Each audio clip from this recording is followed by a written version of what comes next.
Marginalized groups whose feelings you've decided need protecting.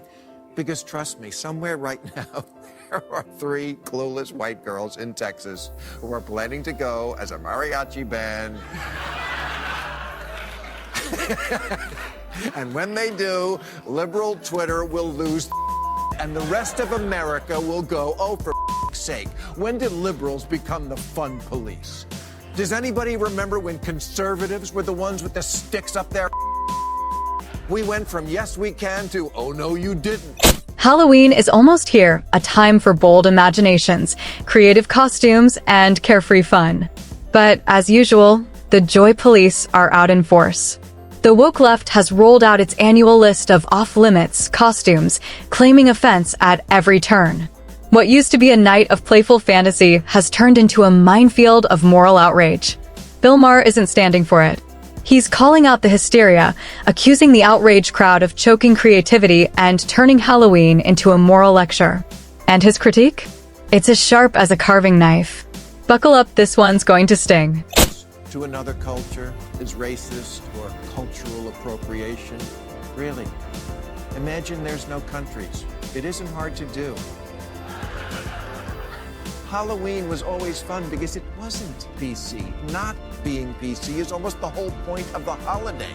But now everything has to turn into a federal case of snowflakes versus human. And then some cultural studies professor will go on TV to try to explain his outrage, and Tucker Carlson will look at him like this.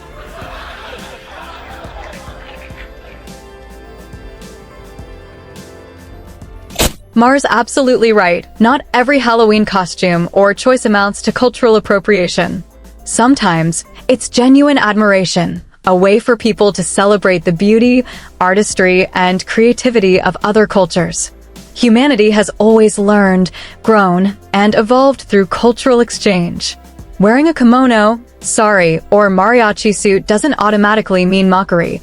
Often, it's an expression of appreciation for global traditions. We live on a planet rich with diversity and vibrant histories, and there's nothing wrong with exploring and honoring what makes each culture unique, as long as it's done with respect, not ridicule. Halloween, at its heart, is about imagination and play, not politics. Turning every costume into a moral battlefield only drives us further apart. Maybe it's time to remember that curiosity and connection are far better guides than censorship and fear. Is with the Democrats on the issues. They just find the woke people irritating as hell. In a new poll, 80% of Americans find political correctness to be a problem, including 75% of African Americans, 74% of Americans under 30, 82% of Asians, 87% of Hispanics, 88% of Native Americans. If you're not a statistician, let me break those numbers down for you. Nobody likes you. Exactly. Political correctness and cancel culture have become powerful forces that now suppress free speech, creativity, and individuality. What started as a push for greater sensitivity has turned into a culture of fear, where people second-guess every joke, opinion, or costume, afraid of offending someone. That anxiety has crept into even the most innocent traditions, like Halloween. Freedom of expression isn't just about words, it's also about how we choose to present ourselves, including what we wear. When society begins policing costumes, we lose the joy of creative expression and the very essence of the holiday. Americans shouldn't have to apologize for being imaginative or for celebrating different cultures. As Maher points out, the real danger isn't a questionable costume, it's the chilling effect that political correctness has on our ability to simply be ourselves. Marginalized groups whose feelings you've decided need protecting. Because trust me, somewhere right now, there are 3 clueless white girls in Texas who are planning to go as a mariachi band. And when they do, liberal Twitter will lose their... And the rest of America will go, oh, for sake, when did liberals become the fun police? Does anybody remember when conservatives were the ones with the sticks up there? We went from yes we can to oh no you didn't. Maher makes a powerful point. The very people the woke crowd claims to defend often aren't offended at all. In fact, many genuinely enjoy seeing others embrace and celebrate their culture. They view it as admiration, not appropriation.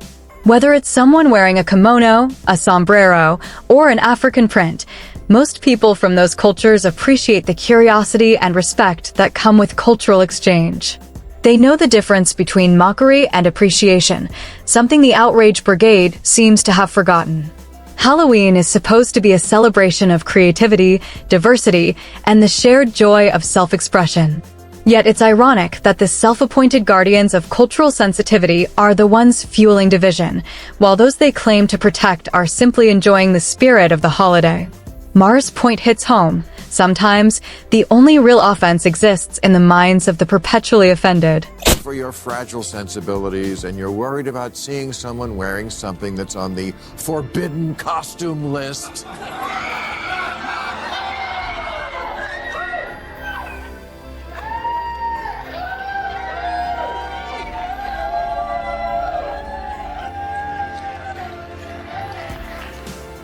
just stay the home.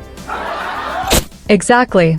If a Halloween costume is enough to ruin your night, the solution is simple. Just go to bed early. Every year, we're bombarded with self-righteous articles and videos dictating what's acceptable to wear and what's supposedly problematic. It's exhausting. What used to be a carefree night of imagination has turned into a cultural minefield where even fake fangs or face paint can ignite outrage. The irony is that the people doing all the policing often miss the point entirely. Halloween isn't about causing offense. It's about creativity, humor, and a bit of harmless escapism. Constantly scrutinizing others' choices only sucks the fun out of a holiday meant to bring people together. Maybe instead of obsessing over lists of banned costumes, we should just let people enjoy themselves for one night without turning it into a moral crusade. Lists of costumes you better not wear lest a night of irreverent dress-up spiral into something that resembles fun.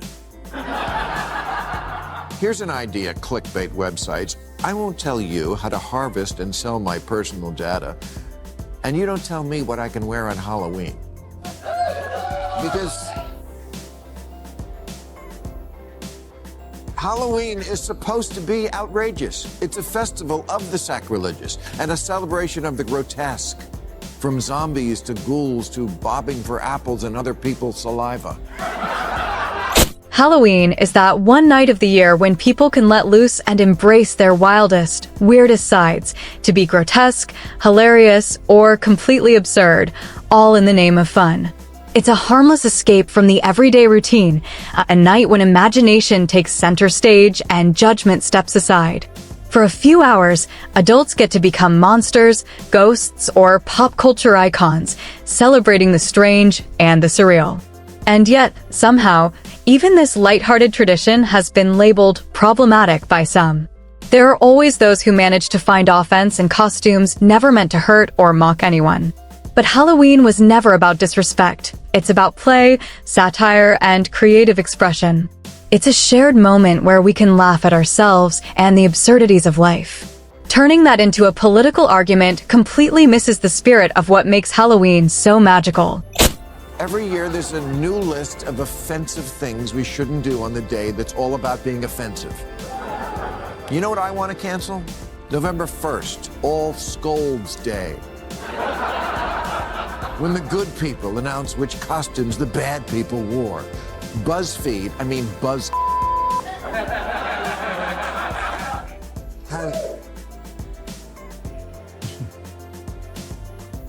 has a list of 23 costumes they're literally begging you not to wear. Of course, this year the number one no-no is serial cannibal and Netflix sensation Jeffrey Dahmer.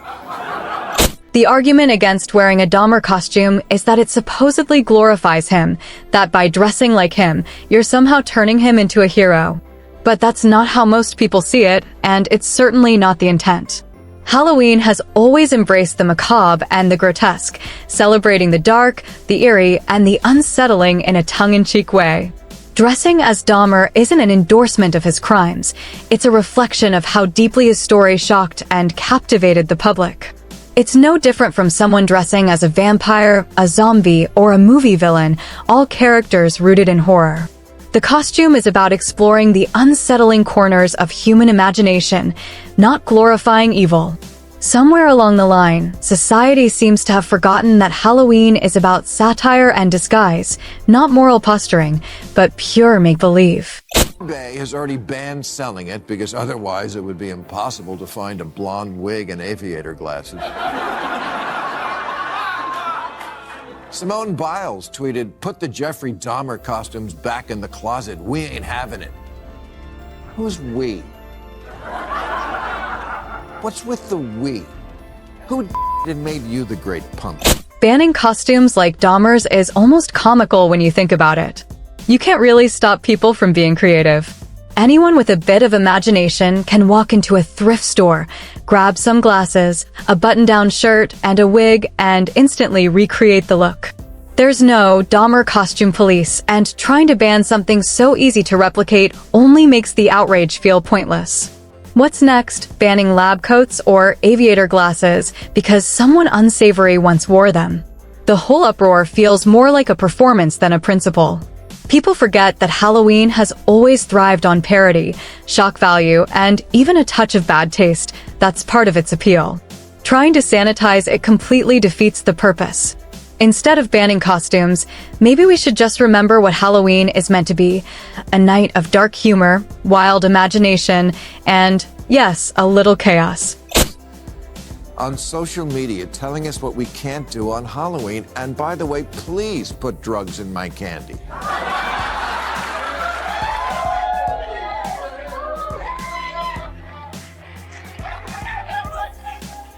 Listen to these other verboten costumes on stupid lists this year, including Queen Elizabeth because it's too soon.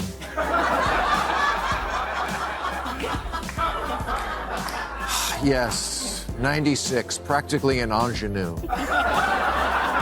It's honestly pretty funny when you think about it.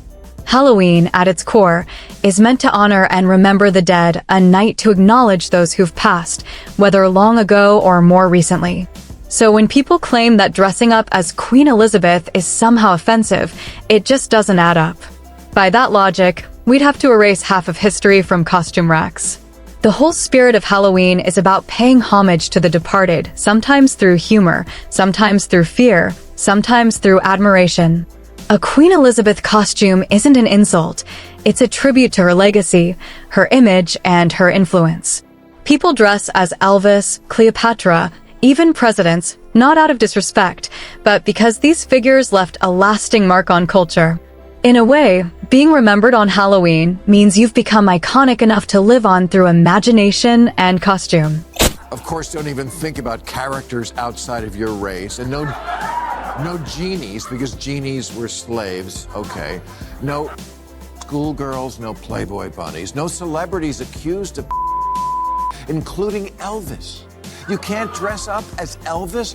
That's an entire industry. So, if we can't dress up as the people Maher mentioned, who's left to portray? It's almost laughable. Even the so-called safe costumes the left approves of have their own dark origins. Let's be real. Witches, devils, zombies, vampires, none of them were exactly wholesome. They're all rooted in fear, superstition, or evil. Yet somehow, that's fine because time has sanitized their image. The hypocrisy couldn't be clearer. We celebrate fictional villains, but draw the line at real historical figures who, for better or worse, shaped the world. Halloween has always thrived on irony, exaggeration, and our fascination with the forbidden. The moment we start dissecting every costume for deeper meaning, we strip away the creativity from a tradition built on the outrageous. If art can push boundaries, why shouldn't Halloween do the same? It was never meant to be a moral debate. It's a night to laugh, scare, and revel in the wild diversity of human imagination. Turning every costume into a controversy completely misses the point. As Maher says, the real monster isn't the costume, it's the culture that insists on policing fun. Maybe it's time to stop overanalyzing, stop judging, and just let people enjoy Halloween again. And that wraps up today's video. If you enjoyed it, don't forget to hit the like button and subscribe for more content like this. Thanks for watching, and I'll see you in the next one.